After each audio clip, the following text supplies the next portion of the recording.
little bit blurry here. So I'll give it a few more seconds to res before we move on.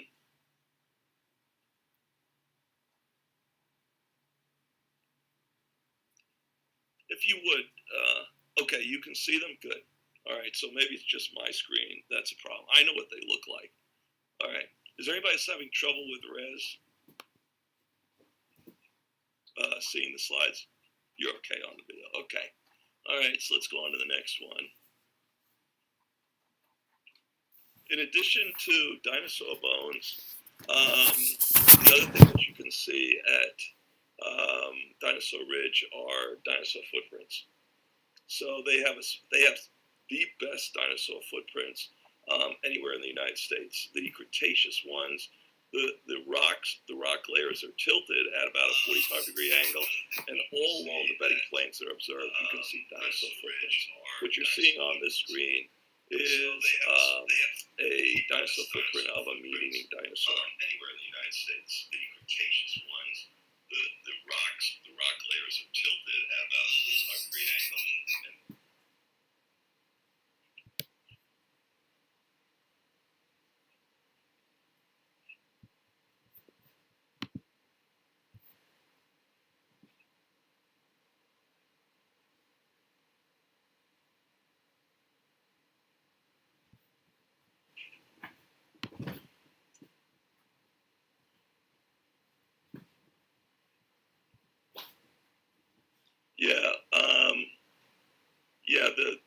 The reason I'm stopping is my slides have entirely gone gray. My concern is, oh, wait a minute, that it's taken a while for my slides to res.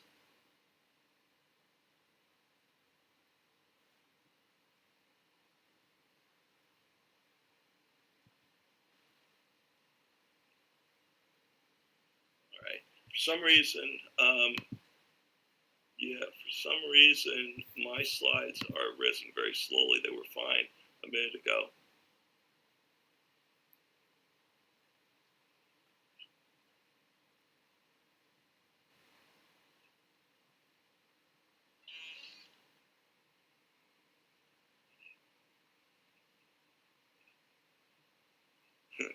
Okay. Yeah, I think what I'm going to have to do is I'm going to have to relog. Hold on 1 minute. Let me try on another machine because for some reason they're just taking forever to load. This is an older computer. I'm going to be back in a minute. Sorry, guys.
faster computer now, so I don't think we'll run into problems.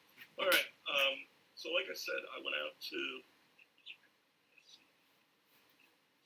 Can you see that? Yeah. Okay. So thanks, Captain.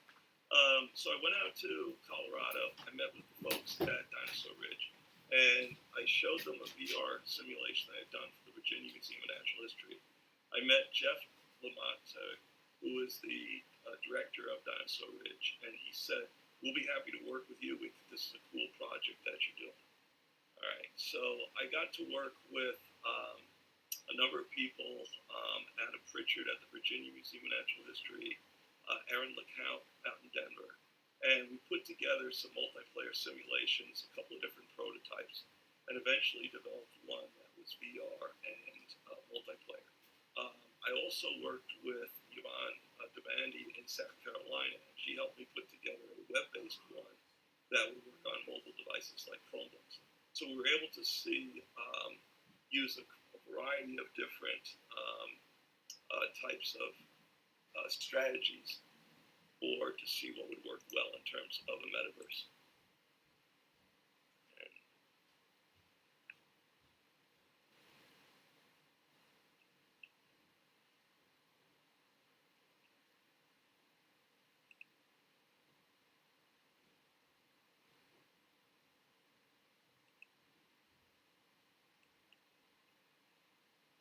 All right, one of the things that I was interested in was cost. And on this slide, you see a breakdown of my expenses for the project. The whole thing, developing this, surprisingly came to $2,540, if I'm reading that right. So there was, the idea was to present this at the Dinosaur Festival at the Virginia Museum of Natural History in Martinsville. The museum was happy to put up and provide us food and a hotel room.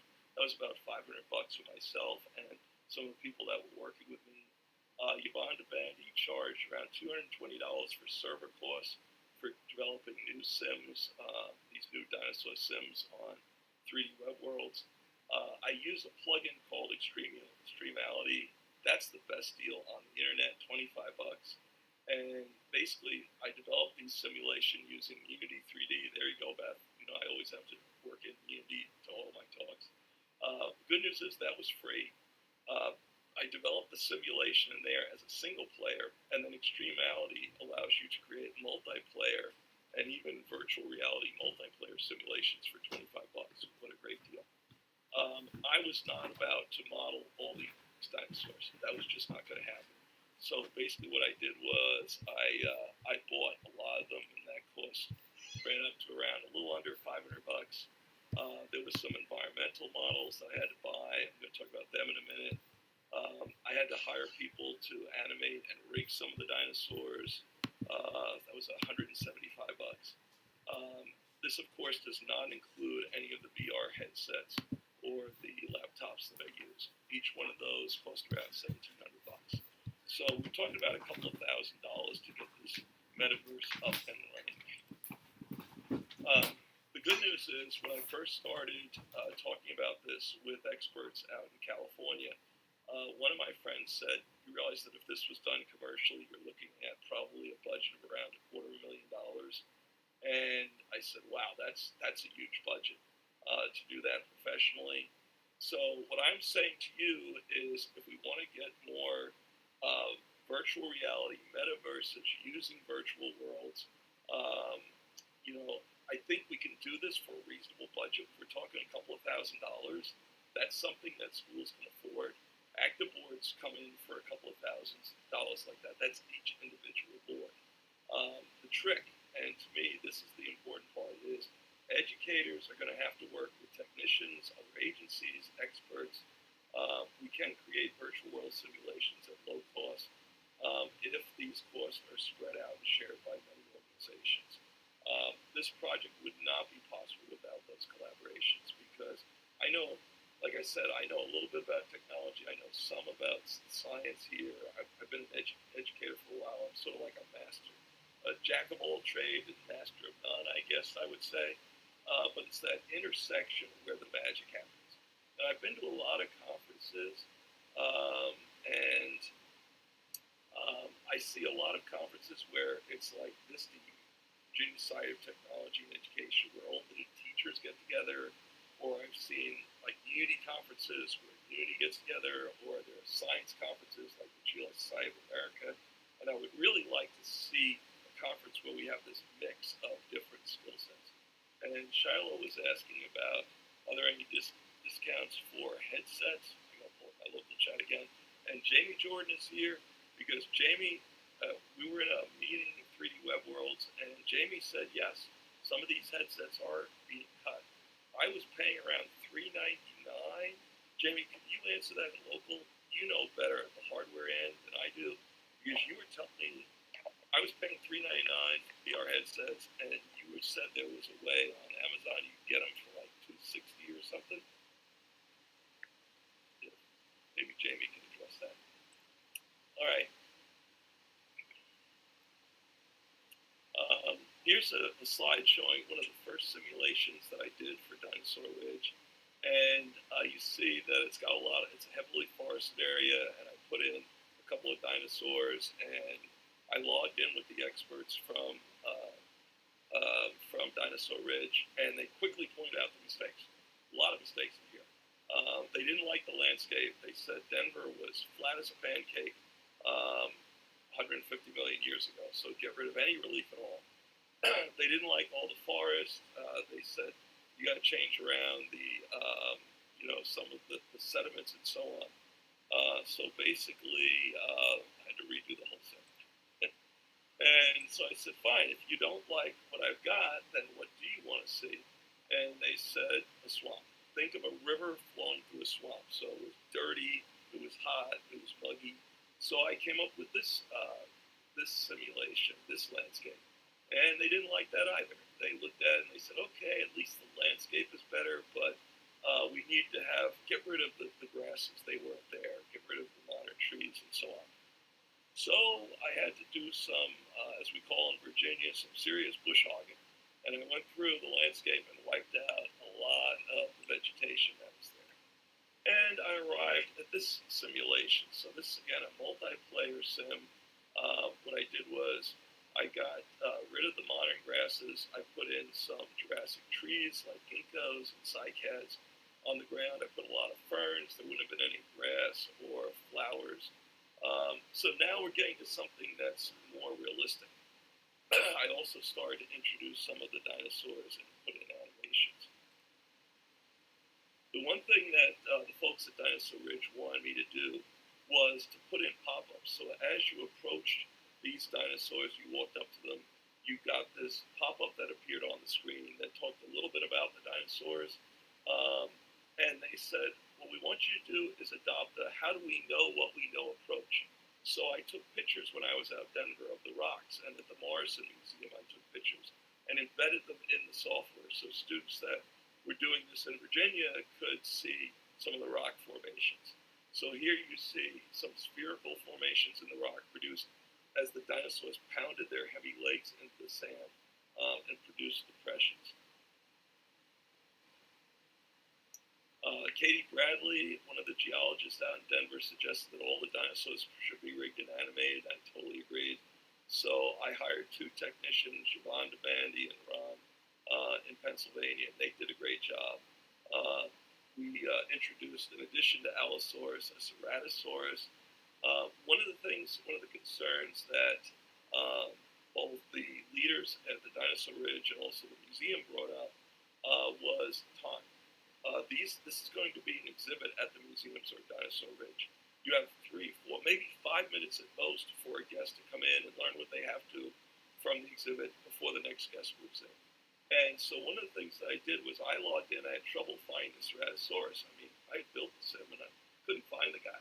So I said, AI was hot over the summer. So I said, why not give him artificial intelligence capability? So as soon as I logged in, the dinosaur found me and ate me. Not exactly what I wanted to have happen. So then I added GPS capabilities to the dinosaur. I said, when the dinosaur finds me, you stop within 5 meters so I could take a look at it. And then after that, I said, how far could the dinosaur see? And I figured maybe 20 meters. So I put a Euclidean distance measure in the AI code so that he only came towards me within 20 meters. And it turned out from the curator at the Virginia Museum, that was pretty realistic. Their eyesight, their eyes were on the side of their head, so they probably didn't have such great distance vision. So this was a great interplay between teaching and technology and talking to scientists to make this sim more realistic. All right. One of the problems I ran into when I was designing this was communication. I had a couple of animators, and they're going, "Yeah, we know how to animate dinosaurs. We just don't know how they move." And so I had scientists in Denver, and somehow I had to get my animators in South Carolina and Pennsylvania talking to these guys. So I set up a meeting, and the scientists and the educators said, "Well, we want to use Zoom." The technicians said, "Oh no, we use Discord." And literally, we're not even using the same software to talk to each other. And I had to gently persuade the technicians to try Zoom. And I found out also that one of the scientists in Denver was on Discord. So they were able to share their, the hashtag number. So now I had the technicians, anytime they had a question, they could contact somebody in Denver and get it. And so that was the secret, was trying to get these guys working together. And it went a lot faster once that happened. There was also an issue working with teachers. I wanted to go back to my high school and try this with my classes. And the surprising thing I found was I would shoot out emails and said, "Hey, did you guys get this done?" Right? And I didn't get a whole lot of response. I guess teachers are just busy. When I get back to Virginia, and I was talking to them in real life, then things went a lot faster. So the communication part of the 5Cs is really crucial for getting projects like this to be successful. All right, so July 21st and 22nd. Okay, the days had arrived, okay, where I was going to be presenting the software simulation at the Dinosaur Festival at the Virginia Museum of Natural History for their Dino Days. How exciting. And what I decided was we had two VR gaming rigs. We had another computer that was set up.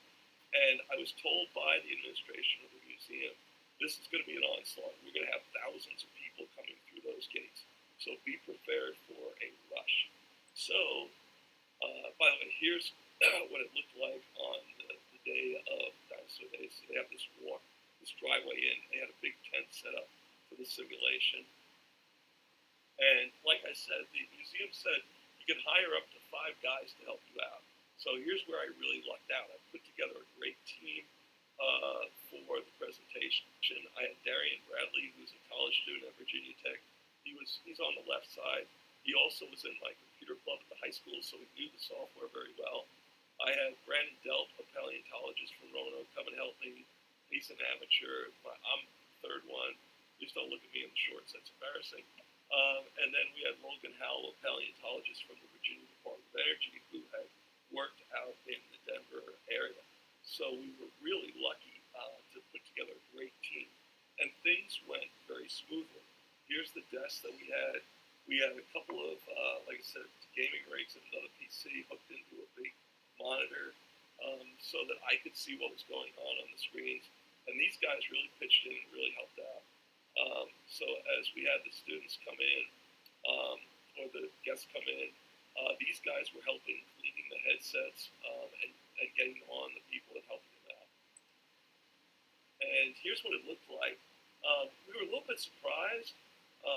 We expected the adults to use the VR headsets and the kids to use a single PC. And it turned out that the exact opposite happened. Many of you know that Oculus recommends that only people older than 13 use their VR headsets. And it turned out that elementary school kids were the ones that wanted to use them the most. We told every parent that it was not recommended their kids get on this, and they didn't care. They all gave permission to put their kids into the VR headsets. Some of them had already bought VR headsets like at Christmas time. So that was sort of a shocker to us. Notice that I have a couple of students there. So these machines not only are in VR, they are connected via a photon server. So when these students were logged in, they actually got to see themselves as separate avatars and go around and explore this Jurassic environment. One of the concerns that we had was cleanliness and hygiene. So I had my guys cleaning off the headsets after every guest used it. We had a lot of alcohol prep, so we just wiped down the interior of the VR headsets. That seemed to be the main health concern that we had when we were doing this. It was the summer, so it was hot. It was 90 degrees the first day and 80 the second. But one of the perks was that I got as much free snow cones as I could consume. So that worked out really well. Yeah, cherry snow cones. What a great perk. I was worried about the laptops. We're talking about VR. And so I came prepared for that. So all the laptops had glue pads under them. And I found out that it's better to put a little bit of money in this. We tried $40 ones. I tried $70 ones. $70 ones allowed you to elevate the laptop up so that more air could get under them. And I do think it did a better job of keeping the laptop cooler and running because when you're running VR, you're really pushing those graphic chips. And they can overheat because they're not desktops. Interestingly enough, we did have some children and parents who wanted to use just a single player, or used a simple PC laptop while we were running the simulation. Here you see a parent and a child on there, all smiles. Although by far and away, the children that came up definitely wanted to do it in virtual reality and multiplayer. Here's two sisters that logged in, and we're running around this Jurassic environment.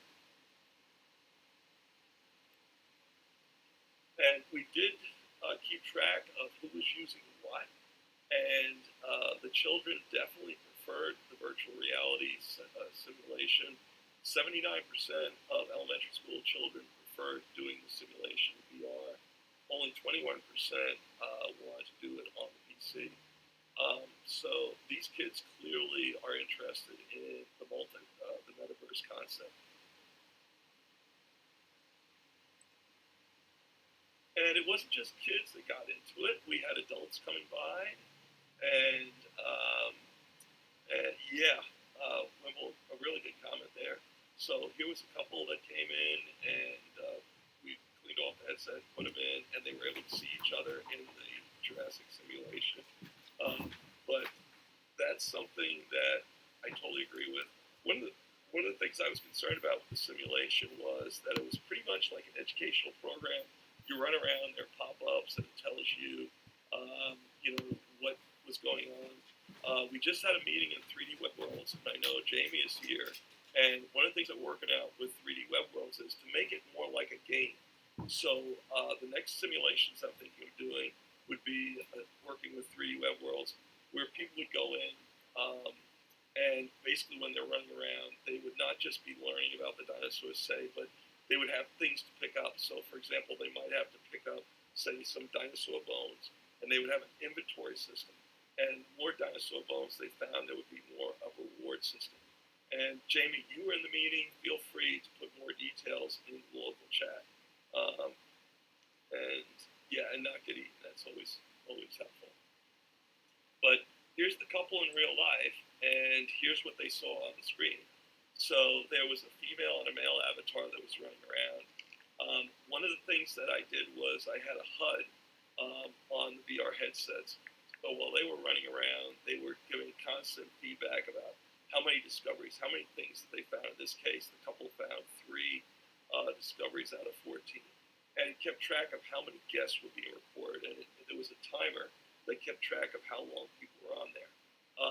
One thing, too, that I was using was I was exploiting RPCs, and I'm going to talk about that in a minute for those of you that are not familiar with that concept. Come back to that in a minute. Yeah, Jamie, please feel free to throw some stuff into the local chat about what's coming up with 3D Web Worlds, because I was really excited with what Yvonne showed. In Virginia, for those of you that don't know, we have a governor that is very concerned about parents' rights. So I built into the program a way that a parent could sit down at the laptop and they could see what their kids were doing in the metaverse. So here we have parents supervising what their kids are doing, making sure everything is safe, and making sure they're learning. That parent is getting constant feedback when the kids are making discoveries, how many they've found, what they're learning. And this is what the parent saw. So she saw two of her kids running up to a meeting dinosaur. Maybe not the safest thing, but at least they were learning something from the simulation. Okay, now here's where things get really exciting about using a metaverse concept. Here is a parent, and he's got his son. So he's on one computer with a VR headset, and the child is on the other.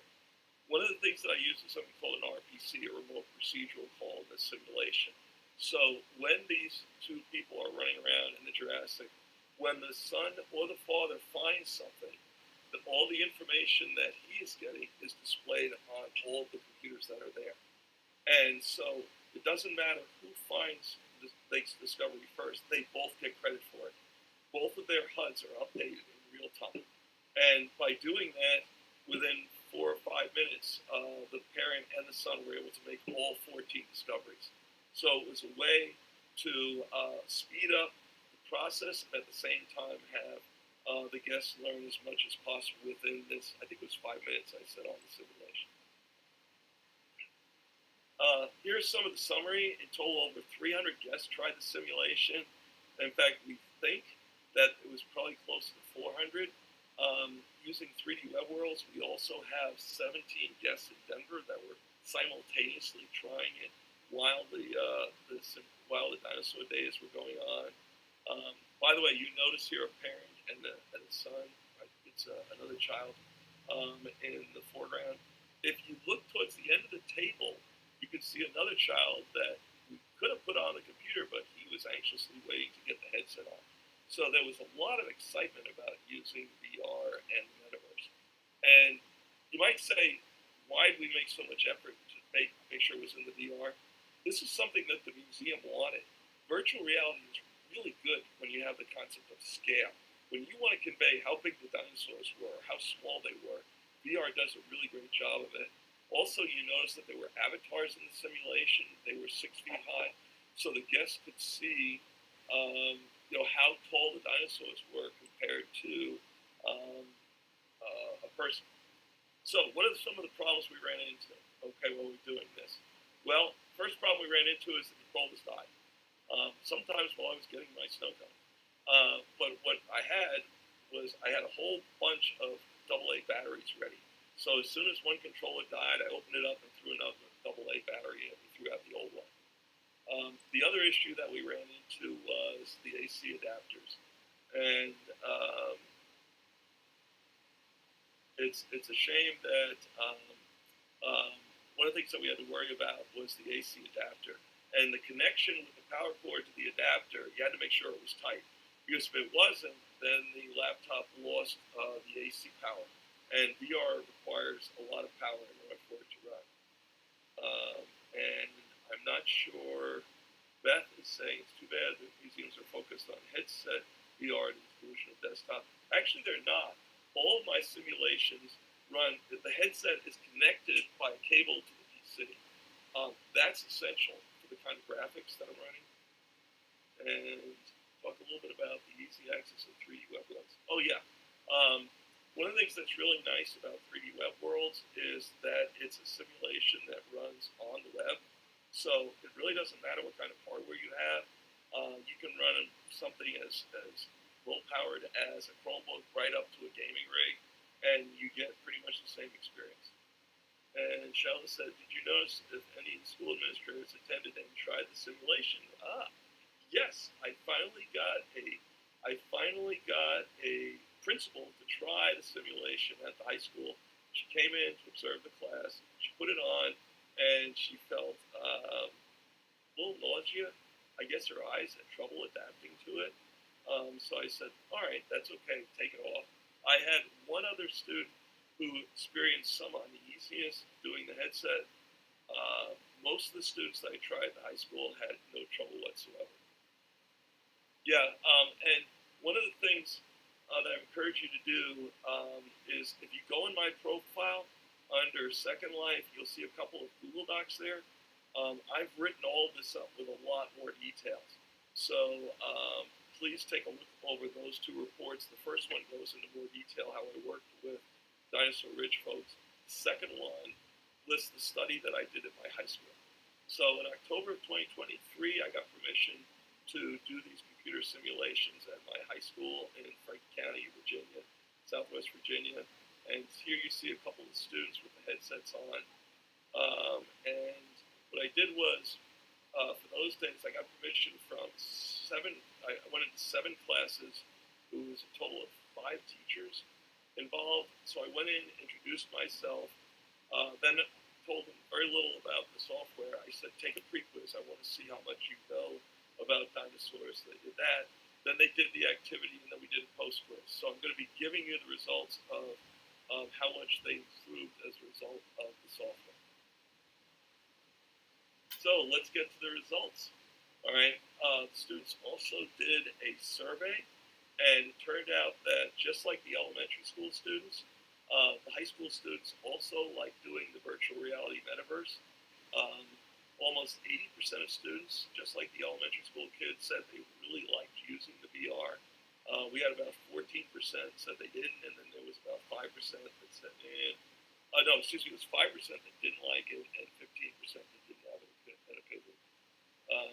Yeah, Shiloh, a new generation of students who tapped into this, they get it. And that's what gets me excited is that these are our future leaders, and I sure hope they think about this. There was sort of a splash effect. I noticed other teachers were coming to me, like the bio teachers, and saying, hey, would you come into my classroom and do this? I had teachers contact me on Facebook and said, yeah, one of the kids from the science class went into their class and was talking about how cool the VR stuff was. So it was really exciting. I got a really good review. All right, so let's talk about a little bit more about the survey. About 78% of them said that they felt that it helped them learn the material about the Jurassic better. About 22% said, no opinion, and nobody said it didn't help them. All right, so let's talk about the results now in terms of grades, all right, because that's what everybody wants to know, okay, is how much did they improve? It doesn't matter whether you're talking about 3D web worlds on a Chromebook or you're talking about VR headsets. Interestingly enough, if you just go into a classroom and give the kids a quiz and then put them on the technology, they only went up about 10%. VR was a little better. I think it was 10.3% increase. The Chromebook and 3D web worlds about 9%. And I was sort of surprised at that result. I expected it to be higher. We did have one student on the Chromebook that went up 50%. We had one student with the VR that went up 60%. Clearly, a couple of the students really got it because, I mean, all they had to do was run around and the answers were in the pop-ups for the quizzes. But I guess some of them got confused. There are some things that I would change in the simulation to make it a little bit clearer. But yeah, as Beth said, at least there was some improvement. And here's where you get into the magic sauce, so to speak. Okay, what I did was, for some of the classes, I stood behind the students while they were in VR. Remember, they've got the headset on, but I can see everything they're doing on their computer screens. So as they're running around the Jurassic, I would say, hey, maybe you want to look at this, or maybe you want to think about this, or did you see what that dinosaur was doing? So I was actually teaching in the Metaverse. What a cool concept, right?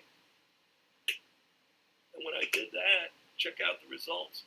I was looking at a bump of at least 30%. So when you're combining a teacher-led activity in the VR Metaverse, you see a big bump, okay, in terms of scores from about 40% to over 70% scores. And I've got one other result, one other thing that I tried. Yeah, okay, this is good news for teachers. You guys are not going to lose your jobs when Metaverses get into schools. Yay for live teachers. One strategy that I tried, because I had a fourth block class, you know, at the end of the day, the kids had a really tough teach, right? And so what I did with them was I went in and gave the pre-quiz. Then what I did was I took them through the VR stuff. And then after that, instead of giving the post-quiz, what I did was a thorough review, teacher-led review. And that's when I saw the biggest jumps. When I went from about 32% on the pre-quiz grade to this, the average was 90% on the post-quiz. That's where I saw really big jumps in student achievement, was when you mix traditional sort of strategies with this technology.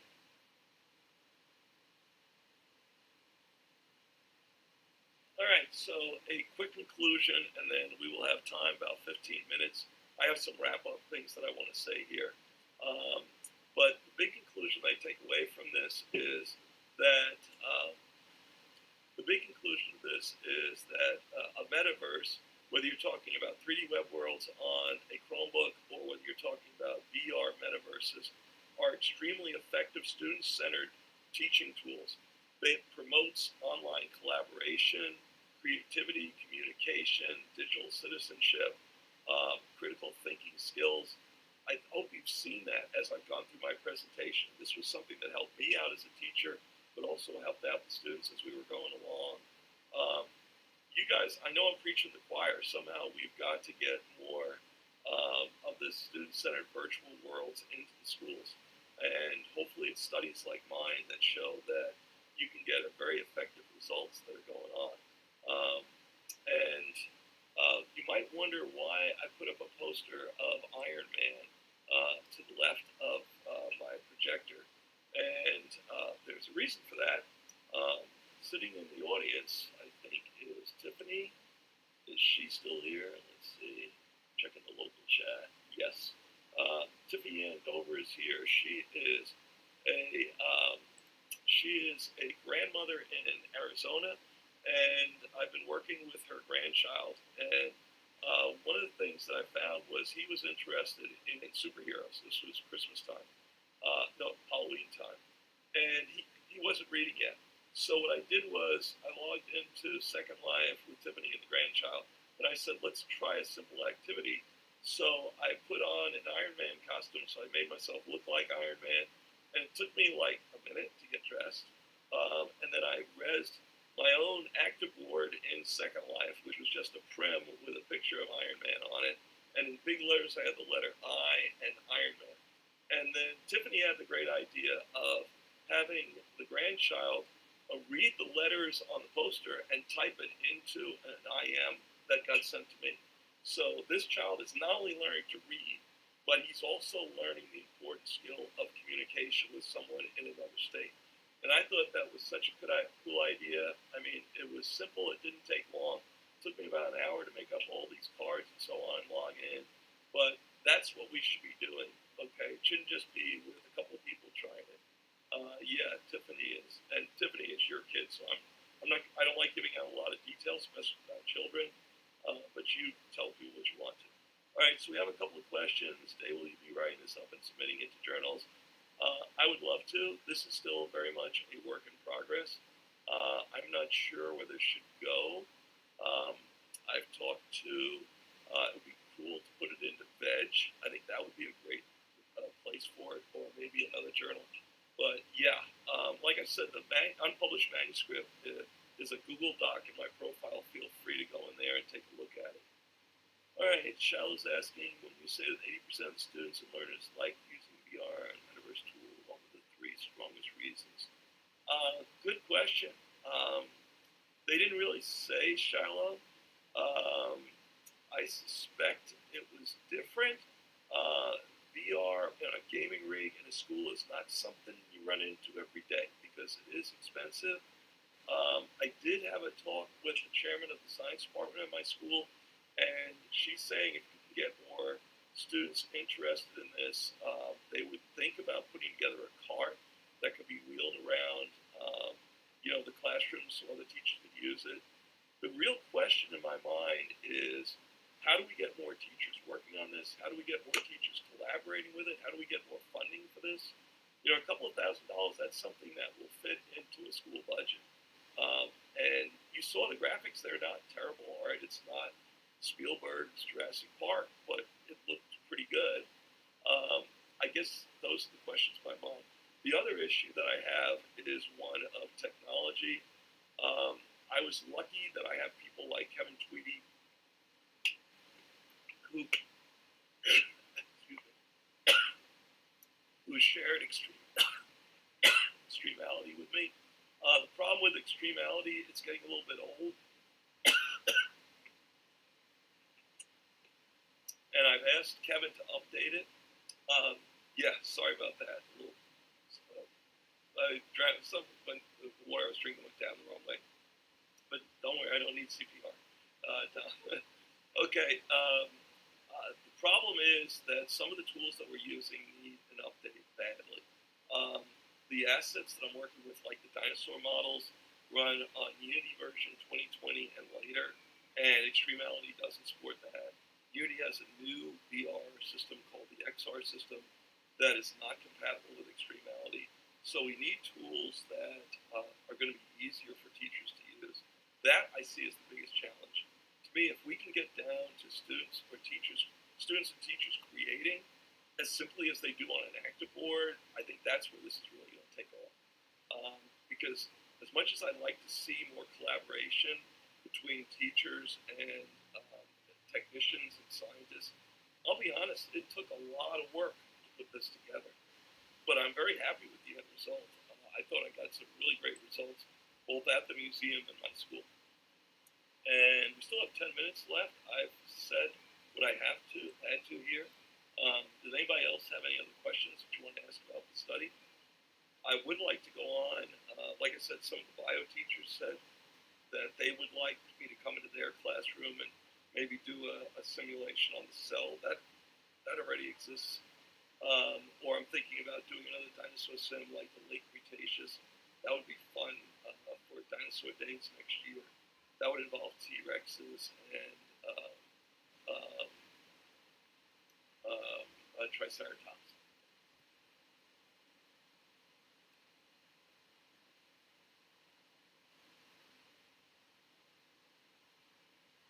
What subjects do you think would be most helped by VR virtual world simulations besides yours? Wow, a lot of possibilities. I could see this not just in science. Well, I'm interested in geology and paleontology, so I want to do things. For example, mineralogy. Go in and you could model things on the atomic level, like mineral structures and how that controls chemical and physical properties of minerals. Or I was thinking of doing like virtual field trips. I've done that in the past, which is really helpful. In terms of other subjects, I had one student for Black History Month do a simulation of the bridge down in, I think it's Mississippi, Selma, Alabama, so Selma, where there was a march across the bridge, and I had a student in 3D using 3D Max design the bridge and then bring it into Unity and using VR, and that got on CBS TV down in Virginia. So I see possible history simulations that way. I see maybe English classes designing simulations. I know there was a professor at JMU that was actually doing entire theater productions. He was using Second Life for that. His name eludes me at this time. So maybe some English reports where you could actually build an environment and students would go in there and help them to visualize a storyline or a drama production. Child is asking, the platform you created, is this something students could learn about via coding classes or guided research? Okay, yeah, definitely. Definitely there was coding involved in this. When I do Unity, I'm using C# code mostly. And that is the tricky part, is that when I'm using Extremality, I'm free to use the C# API. There's no limit on that. Some platforms like ScienceBase do not allow students to submit work with C# because they're concerned about viruses and malware being introduced onto their servers. So before they accept any project on ScienceBase, it checks to make sure there's no C# code at all. And to me, this gets into the concept of digital citizenship.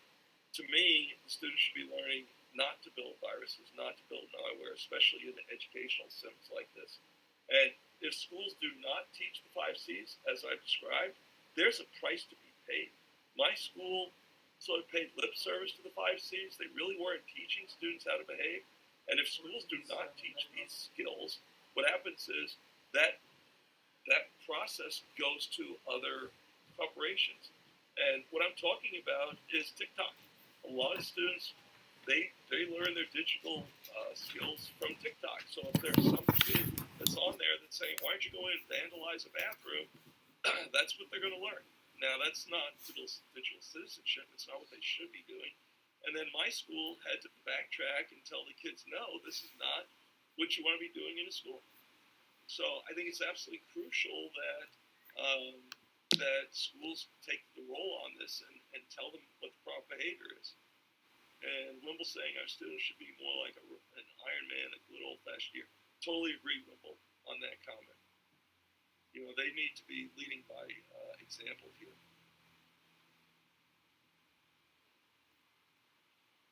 Any other comments or questions that you have?